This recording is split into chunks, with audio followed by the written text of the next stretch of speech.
চট্টগ্রামের ফটিকছড়ি থানার হত্যা ও অস্ত্র মামলায় শীর্ষ সন্ত্রাসী ডেভিড ইমনকে ফাঁসির আদেশ দিয়েছেন আদালত। চট্টগ্রামের শীর্ষ সন্ত্রাসী ডেভিড ইমন ফাঁসির সাজা দিয়েছে আদালত। আদালতে নিজের সকল দোষ স্বীকার করে নিয়েছে চট্টগ্রামের ডন ডেভিড ইমন, তাই আদালত তাকে ফাঁসির হুকুম দিয়েছে। মোবারক হোসেন প্রকাশ ইমন, প্রকাশ ডেভিড ইমনকে একই আদালত আলাদাভাবে আরো 5 দিনের রিমান্ড মঞ্জুর করেছেন। আন্ডারওয়ার্ল্ডের শীর্ষ ডন এবং প্রতিবেশী দেশের একটি বিশেষ গোয়েন্দা সংস্থার অত্যন্ত সক্রিয় চর ডেভিড ইমন শীর্ষ অপরাধীকে 24 ঘন্টার মধ্যে সর্বোচ্চ শাস্তির নির্দেশ আদালতের। মাত্র অল্প কয়েকদিনের ব্যবধানে চট্টগ্রামকে তাসের রাজ্যে পরিণত করা সেই ডেভিড ইমন কিন্তু এবার সর্বোচ্চ শাস্তির মুখে পড়তে যাচ্ছে। রিমান্ডে কিন্তু চাঞ্চল্যকর তথ্য দিয়ে কিন্তু দর্শক নিজের সকল দোষ কিন্তু স্বীকার করে নিয়েছে এই ডেভিড ইমন, আর যার ফলশ্রুতিতে কিন্তু এবার এই ডেভিড ইমনকে দর্শক আদালতে কিন্তু সর্বোচ্চ শাস্তি দিয়েছে।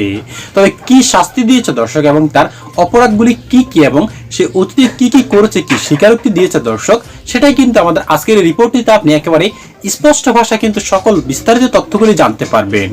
তাই আপনার কাছে অনুরোধ থাকবে দর্শক আমাদের আজকের এই সম্পূর্ণ রিপোর্টটি একটু স্কিপ না করে একেবারে শেষ পর্যন্ত দেখবেন, তবে কিন্তু আজকের খুবই গুরুত্বপূর্ণ নিউজ আপডেটটি আপনি একেবারে ভালো করে জানতে পারবেন। তাহলে চলুন সম্মানিত প্রিয় দর্শক শ্রোতা, কথা বাড়িয়ে আপনার মূল্যবান সময়টুকু এখানে নষ্ট না করে আগে আপনাকে সেই মূল রিপোর্টটি দেখিয়ে নিয়ে আসি, তারপর আর বিস্তারিত আলোচনা করব বিষয়টি নিয়ে। শীর্ষ অপরাধীকে 24 ঘন্টার মধ্যে সর্বোচ্চ শাস্তির নির্দেশ আদালতের। আন্ডারওয়ার্ল্ডের শীর্ষ ডন এবং প্রতিবেশী দেশের একটি বিশেষ গোয়েন্দা সংস্থার অত্যন্ত সক্রিয় চর ডেভিড ইমন ওরফে মোবারক হোসেনকে সীমান্ত পেরিয়ে পালানোর ঠিক আগ মুহূর্তে নাটকীয়ভাবে হেফাজতে নিয়েছে বাংলাদেশের চৌকস আইন শৃঙ্খলা রক্ষাকারী বাহিনী। শুধু হেফাজতে নেওয়াই নয়, আদালত প্রাঙ্গণে আজ রচিত হয়েছে এক নজিরবিহীন ইতিহাস। দেশের শীর্ষ এই নেতাকে টার্গেট করার মতো ভয়ঙ্কর দুঃসাহস দেখানোর অপরাধে এবং রাষ্ট্রবিরোধী চক্রান্তের দায়ে এই শীর্ষ অপরাধীকে আগামী 24 ঘন্টার মধ্যে সর্বোচ্চ শাস্তি বা দৃষ্টান্তমূলকভাবে চিরস্থায়ী ব্যবস্থা গ্রহণের মতো কড়া নির্দেশ ও হুঁশিয়ারি দিয়েছেন আদালতের মাননীয় জজ। এই খবর প্রকাশ্যে আসতেই পুরো দেশ জুড়ে রীতিমতো তোলপাড় শুরু হয়ে গেছে এবং সাধারণ মানুষ থেকে শুরু করে রাজনৈতিক মহলে চলছে চরম উত্তেজনা। কিভাবে এই ভয়ঙ্কর মিশন সাজানো হয়েছিল এবং কারা ছিল এর নেপথ্যে, চলুন বিস্তারিত জেনে নেই। চাঞ্চল্যকর এই ঘটনার শুরু হয় যখন চট্টগ্রামের আলোচিত এই আন্ডারওয়ার্ল্ড গডফাদার তার সমস্ত অপকর্ম শেষে অত্যন্ত সুকৌশলে দেশ ছাড়ার পরিকল্পনা করে। শীর্ষ আরেক পলাতক অপরাধী সাজ্জাদ আলীর প্রত্যক্ষ পরামর্শে ও ছকে সে যশোর সীমান্ত পেরিয়ে প্রতিবেশী দেশে পালানোর চূড়ান্ত প্রস্তুতি নিয়েছিল। এমনকি বুধবার সকাল 6টার দিকে তার সীমান্ত পার হওয়ার কথা ছিল একেবারে পাকা। রাতের অন্ধকার কেটে ভোরের আলো ফোটার ঠিক আগ মুহূর্তে যখন সে ভেবেছিল আর মাত্র কয়েক কদম পেরোলেই সে ভিনদেশের মাটিতে সম্পূর্ণ নিরাপদ, ঠিক তখনই তার সেই রঙিন স্বপ্নে জল ঢেলে দেয় আমাদের প্রশাসন। গোয়েন্দা তথ্যের ভিত্তিতে সারা রাত নির্ঘুম পাহারায় থাকা পুলিশ বাহিনী যেন ঠিক শিকারীর মতো ওত পেতেছিল। ওপারে তাকে নিরাপদে গ্রহণ করার জন্য সাধারণ কোনো লোক নয়, বরং ওই বিদেশি বিশেষ সংস্থার অত্যন্ত প্রশিক্ষিত লোকেরা পুরোপুরি প্রস্তুত হয়ে অপেক্ষা করছিল। একটি নির্ভরযোগ্য সূত্র দাবি করছে ডেভিড ইমনকে বাংলাদেশ থেকে পালাতে ওই বিশেষ সংস্থার লোকেরাই সার্বিক সহায়তা করছিল। আর ঠিক এই কারণেই তাকে ধরতে আইন শৃঙ্খলা রক্ষাকারী বাহিনীকে রীতিমতো ঘাম ছড়াতে হয়েছে। কিন্তু শেষ রক্ষা আর হলো না। পালানোর ঠিক আগ মুহূর্তে যশোরের কোতোয়ালি উপজেলার ঝুমঝুমপুর এলাকায় পুলিশের এক বিশেষ চেকপোস্টে ধরা পড়ে যায় এই ভয়ঙ্কর অপরাধী। আটকের পর তার পকেট থেকে যা উদ্ধার করা হয়েছে তা দেখে খোদ পুলিশ ও গোয়েন্দারাও রীতিমতো স্তব্ধ হয়ে যান। তার কাছ থেকে সরাসরি ওই প্রতিবেশী দেশের একটি বৈধ নাগরিক আইডি কার্ড উদ্ধার করা হয়েছে, যা অকাট্যভাবে প্রমাণ করে যে ডেভিড ইমন কেবল বাংলাদেশের অপরাধ জগতের হোতা নয়, সে ওই দেশেরও একজন নাগরিক এবং তাদের বিশেষ সংস্থার একজন অতি গুরুত্বপূর্ণ ও সক্রিয় চর হিসেবে কাজ করছিল। বিশেষ জিজ্ঞাসাবাদে বেরিয়ে আসছে একের পর এক চাঞ্চল্যকর তথ্য এবং জানা গেছে যে ডেভিড ইমন সাধারণ কোনো মিশনে বাংলাদেশে আসেনি। তার প্রধান এবং সবচেয়ে ভয়ঙ্কর মিশনগুলোর মধ্যে অন্যতম ছিল দেশের শীর্ষ নেতা তারেক রহমানের বড় ধরনের ক্ষতি করা এবং তাকে চিরতরের রাজনৈতিক দৃশ্যপট থেকে সরিয়ে দেওয়া। এই চক্রান্ত কেবল একজন ব্যক্তির বিরুদ্ধে নয়, বরং একটি স্বাধীন রাষ্ট্রের সার্বিক শান্তি, স্থিতি ও রাজনৈতিক ভারসাম্যকে পুরোপুরি ধ্বংস করে দেওয়ার এক গভীর আন্তর্জাতিক ষড়যন্ত্রের অংশ। দেশের রাজনৈতিক স্থিতিশীলতা নষ্ট করতে এবং একটি বিশাল শূন্যতা তৈরি করতেই এই মিশন সাজানো হয়েছিল বলে ধারণা করা হচ্ছে। তবে তার এই ভয়ঙ্কর পরিকল্পনা বাস্তবায়নের আগেই তাকে পাকড়াও করে পুলিশ। এর আগে চট্টগ্রামের পাহাড়তলীতে গত 13 জুন মাকসুদুল হক চৌধুরী নামক এক ব্যক্তির মর্মান্তিক বিদায়ের ঘটনার তদন্ত করতে গিয়েই পুলিশ এই ভয়ঙ্কর নেটওয়ার্কের সন্ধান পায়। ওই ঘটনার পর রহস্য উদ্ঘাটনে মাঠে নামে জেলা পুলিশ এবং ঘটনাস্থল ও আশেপাশের প্রযুক্তিগত তথ্য বিশ্লেষণ করে গত 22 জুলাই ওই মামলার এজাহারভুক্ত আসামি মোহাম্মদ মিঠু ওরফে ধামা ইলিয়াসকে আইনের আওতায় আনার পর তাকে দুদিনের রিমান্ডে নিয়ে ব্যাপক জিজ্ঞাসাবাদ করা হয়। ধামা ইলিয়াসের দেওয়া সুনির্দিষ্ট তথ্যের ভিত্তিতেই যশোর জেলার পুলিশের সহায়তায় চট্টগ্রাম জেলা গোয়েন্দা বিভাগ এই শ্বাসরুদ্ধকর অভিযান পরিচালনা করে ডেভিড ইমন সহ 4 জনকে হেফাজতে নেয়।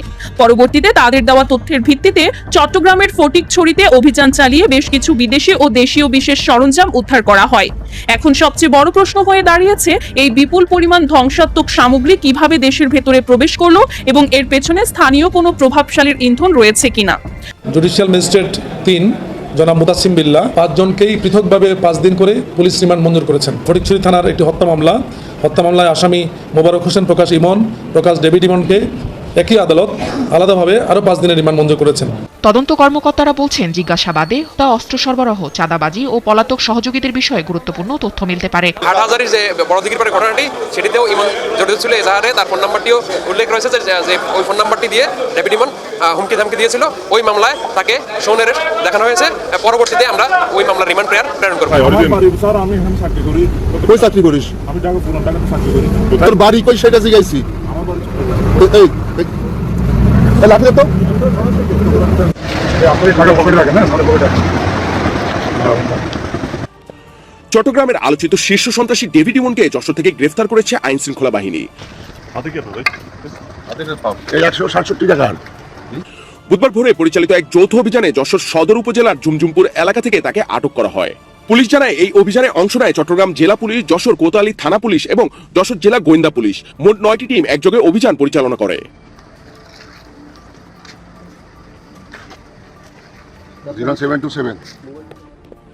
অভিযানে ডেভিড ইমনের পাশাপাশি আরো 4 জনকে গ্রেফতার করা হয়েছে। তাদের ব্যবহৃত একটি প্রাইভেট কারও জব্দ করা হয়েছে। পরে গ্রেফতারকৃতদের চট্টগ্রাম জেলা পুলিশের কাছে হস্তান্তর করা হয়। যশোরের পুলিশ সুপার সৈয়দ রফিকুল ইসলাম জানান, গোয়েন্দা তথ্যের ভিত্তিতেই এই অভিযান পরিচালনা করা হয়েছে। সাম্প্রতিক সময়ে চট্টগ্রামে সংঘটিত একাধিক চাঁদাবাজি, হামলা এবং অস্ত্রধারী সন্ত্রাসীর কর্মকাণ্ডের তদন্তে ডেভিড ইমনের অবস্থান সম্পর্কে তথ্য পাওয়া যায়। এরপর গোয়েন্দা নজরদারি বাড়িয়ে যশোর সদর উপজেলার ঝুমঝুমপুর এলাকায় একটি চেকপোস্ট বসানো হয়। ভোর 4:45টার দিকে অভিযান চালিয়ে তাকে গ্রেফতার করতে সক্ষম হয় যৌথ পুলিশ দল। তোর নাম কি? হ্যাঁ, বাড়ি কই? নোয়াখালী। আইডি কার্ড আছে কোনো? নাম কি? বাড়ি কই? ঢাকাতে, কুমিল্লাতে, কিন্তু ঢাকাতে আমার জন্ম। কার্ড আছে কোনো? NID card? এনআইডি কার্ড ফোনে আছে। ফোনে আছে? এই ফোনটা বের করেন। আর কই? আরটা কই? নাম কি? কমল। বাড়ি কই? পোস্তগোলা, ঢাকা। ঢাকা পোস্তগোলা। কার্ড আছে? এনআইডি কার্ড ফোনে আছে।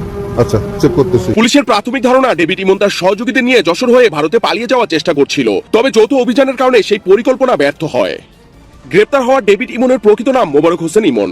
তিনি চট্টগ্রামের ফটিকছড়ি উপজেলার কাঞ্চননগর ইউনিয়নের বাসিন্দা। তার বিরুদ্ধে চট্টগ্রামে বিভিন্ন অপরাধমূলক কর্মকাণ্ডের অভিযোগ রয়েছে এবং একাধিক মামলার তদন্ত চলছে। এছাড়া তার সঙ্গে আটক হওয়া সহযোগীদের মধ্যে রয়েছেন ঢাকার শ্যামপুর এলাকার আল ইসলাম আলিফ ওরফে তমাল, মতিঝিল এলাকার মোহাম্মদ শামীম এবং নোয়াখালীর সোনাইমুড়ির সাফায়েত হোসেন। পুলিশ তাদের পরিচয় যাচাই এবং সংশ্লিষ্ট মামলা তথ্য সংগ্রহ করেছে। আইন শৃঙ্খলা বাহিনীর কর্মকর্তারা বলছেন, সংগঠিত অপরাধ, চাঁদাবাজি এবং সন্ত্রাসী কর্মকাণ্ডের বিরুদ্ধে অভিযান আরও জোরদার করা হবে। গোয়েন্দা তথ্যের ভিত্তিতে দেশের বিভিন্ন এলাকায় এমন অভিযান অব্যাহত থাকবে বলেও জানিয়েছে পুলিশ। ডেভিড ইমনকে চট্টগ্রাম জেলা পুলিশের কাছে হস্তান্তরের পর তার বিরুদ্ধে চলমান মামলাগুলোর তদন্ত আরও এগিয়ে নেওয়া হবে। বর্তমানে পুরো ঘটনাটি নিয়ে তদন্ত অব্যাহত রয়েছে। সম্মানিত প্রিয় দর্শক, আজকের এই বিস্তারিত রিপোর্টটি দেখার পর এমনকি ডেভিড ইমন সম্পর্কে যে তথ্যগুলি পেয়েছেন, এগুলি দেখার পর দর্শক ডেভিড ইমন সম্পর্কে এমনকি বর্তমান রাজনীতির পরিস্থিতি, এমনকি দর্শক দেশের আইন শৃঙ্খলা পরিস্থিতির বিষয়ে আপনার মতামত কি, সেটা অবশ্যই আমাদের কমেন্ট বক্সে লিখে যাবেন। কারণ আমাদের দেশের মূলত আইন শৃঙ্খলা বাহিনীর দর্শক এই দুর্বলতার কারণেই কিন্তু আমরা এই এত বড় ক্ষতির সম্মুখীন হয় জনগণ। ধীরে ধীরে দর্শক এই ডেভিড ইমনের মতো অনেক কিশোর গ্যাং, অর্থাৎ যে মাস্টার মাইন্ড ঢন্ডা রয়েছে, তারা কিন্তু দর্শক বিস্তার লাভ করে। কিন্তু দর্শক, যদি এই ডেভিড ইমনকে যেভাবে ধরা হয়েছে এবং কি তার যেভাবে সর্বোচ্চ শাস্তির দর্শক নিশ্চিতের জন্য আদালতে কার্যক্রম পরিচালনা হচ্ছে, এরকম করে যদি দর্শক সারা দেশে অভিযান চালিয়ে যে চাঁদাবাজ ঢন্ডা রয়েছে, এমনকি দর্শক মাস্টার মাইন্ডে রয়েছে, তাদেরকে যদি দর্শক ধরে এভাবে শাস্তির মুখোমুখি করা হয়, তবেই কিন্তু বাংলাদেশ শুধরে যাবে এবং তারাও কিন্তু শুধরে যাবে। বাংলাদেশ সুন্দর একটি দর্শক দেশ হিসেবে কিন্তু আবারও গড়ে উঠবে, এমনটাই কিন্তু সকলে বিশ্বাস করে। হ্যাঁ, সম্মানিত প্রিয় দর্শক শ্রোতা, এই সম্পর্কে আপনার মূল্যবান মতামতটুকু অবশ্যই আমাদের কমেন্ট বক্সে লিখবেন। আজ এ পর্যন্ত, আশা করি সকলে অনেক ভালো থাকবেন। খোদা হাফেজ।